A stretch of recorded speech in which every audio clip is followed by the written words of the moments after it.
Assalamualaikum, saya Regita Pramaswari dengan NIM 2501146.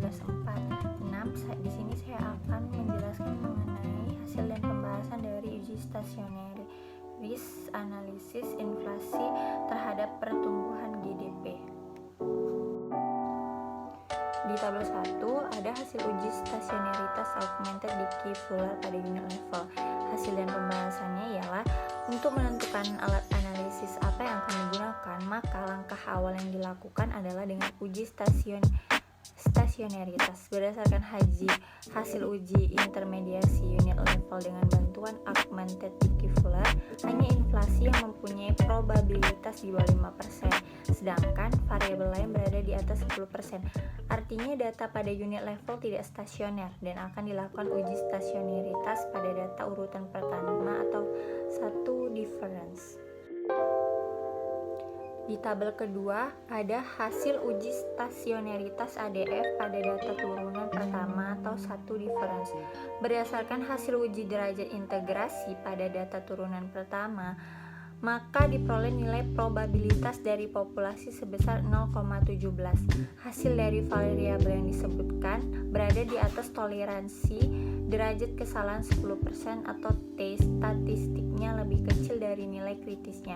Dengan kata lain, pada uji derajat integrasi pada unit data turunan pertama masih memiliki kondisi tidak stasioner dan akan dilakukan uji stasionaritas pada data urutan kedua. Di tabel 3 ini ada hasil uji stasionaritas ADF pada data turunan kedua. Setelah dilakukan pengujian pada unit data turunan kedua, diketahui bahwa nilai variabel kajian berada di bawah tingkat toleransi derajat kesalahan. Artinya data dalam keadaan stasioner pada perubahan kedua. Makna lainnya adalah bahwa variabel prediktor dapat menjelaskan hubungan jangka pendeknya terhadap tingkat populasi. Adapun rincian hasil uji yang dilakukan adalah sebagai berikut. Selanjutnya tabel 4, hasil uji kointegrasi dengan metode Engel-Granger. Interpretasi ekonomi dari kointegrasi yaitu bahwa jika dua series atau lebih berkaitan dalam membentuk hubungan keseimbangan jangka panjang, maka meskipun setiap series tersebut tidak stasioner, mereka cenderung bergerak bersama-sama sepanjang waktu dan perbedaan di antara mereka akan senantiasa. Dari hasil uji kointegrasi dengan menggunakan metode Engel-Granger dengan memanfaatkan uji DF-ADF menginformasikan bahwa nilai probabilitasnya sebesar 0,50 dan nilai T statistiknya lebih besar dari nilai kritisnya. Hal ini menunjukkan bahwa model di dalam kajian terdapat kointegrasi yang dapat menjelaskan hubungan variabel prediktor dengan tingkat pertumbuhan GDP dalam jangka panjang. Tabel 5, hasil regresi jangka panjang.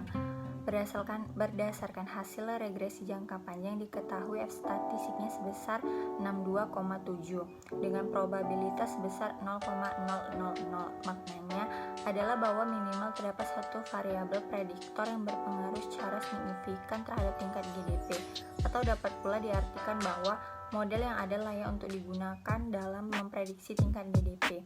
Nilai R-square sebesar 0,82 menunjukkan bahwa proporsi variasi dari tingkat GDP mampu dijelaskan variabel prediktor.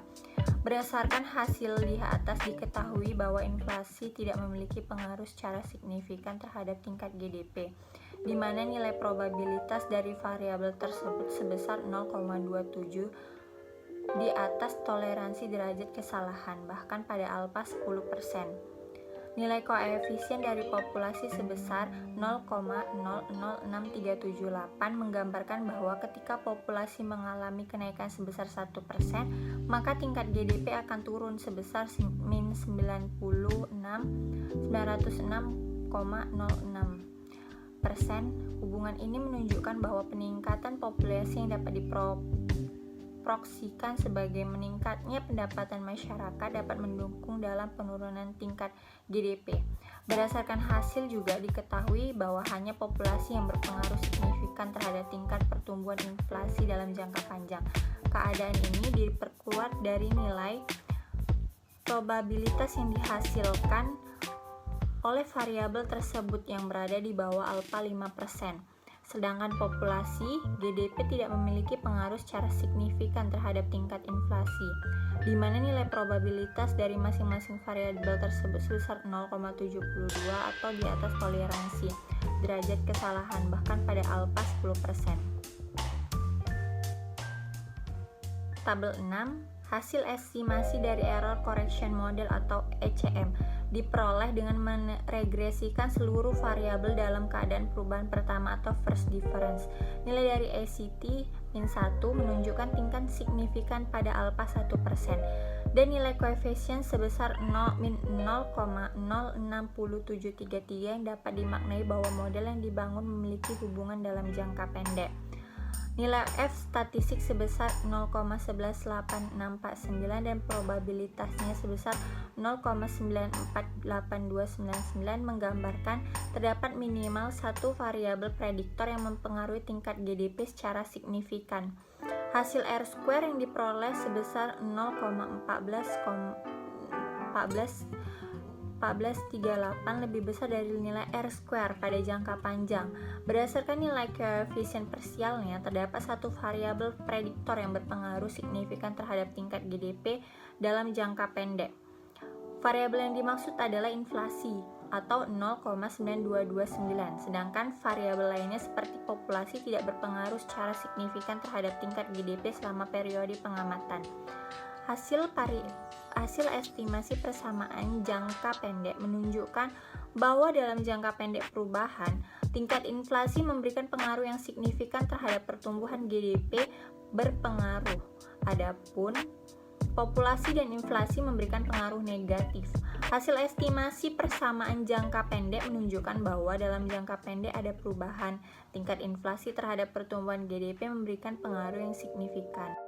Kesimpulannya adalah hasil uji kointegrasi menunjukkan bahwa model di dalam kajian terdapat kointegrasi yang maknanya data pada unit level dapat memprediksi dengan baik keseimbangan dalam jangka panjang. Hasil dari regresi jangka panjang menggambarkan bahwa terdapat variabel yang berpengaruh signifikan terhadap tingkat pertumbuhan GDP, yaitu tingkat inflasi dan pengangguran, sedangkan tingkat inflasi memiliki pengaruh negatif terhadap pertumbuhan GDP. Tingkat pengangguran dan inflasi saling berketerkaitan satu sama lain. Suatu negara dengan inflasi yang tinggi dapat mengakibatkan goyahnya kegiatan perekonomian suatu negara, maka akan semakin memperburuk perekonomiannya. Apabila inflasi tinggi, maka akan secara langsung dapat mempengaruhi tingkat pengangguran yang ada di masyarakat. Demikianlah hasil dan pembahasan saya mengenai uji stasioneris atau uji data dari analisis pengaruh inflasi dan populasi terhadap pertumbuhan GDP. Jika ada kesalahan kata, saya mohon maaf. Sekian dan terima kasih.